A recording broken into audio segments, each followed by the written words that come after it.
Hello friends, இந்த வீடியோவில் நம்ம என்ன கற்றுக்க போகிறோம்னா, இங்கே இருக்கிற ஐகான்ஸ் வந்து வேறு வேறு இடத்துல இருக்குது. ஒரு அலைனாக இல்லாமல் இருக்குது இல்லையா? இதை நம்ம எப்படி அழகாக அலைன் பண்ணலான்னு கற்றுக்கலாம்.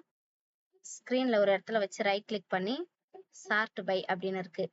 நம்ம நேம் வைஸ் அலைன் பண்ணோம், இல்லை சைஸ் வைஸ் பண்ணோம், ஐட்டம் டைப் வைஸ் பண்ணோம், இல்லை டேட் மாடிஃபைட், எந்த டேட்டில் நம்ம அதை கிரியேட் பண்ணியிருக்கோம், சேவ் பண்ணியிருக்கோம், அந்த வச்சு பண்ணணும்னு பார்க்கலாம்.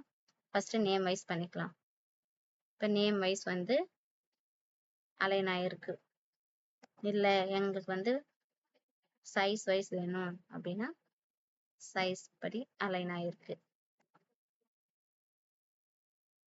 ஐட்டம் டைப் வைஸ் வேணும்னா அதுவும் அதே மாதிரி மாறி இருக்கு. டேட்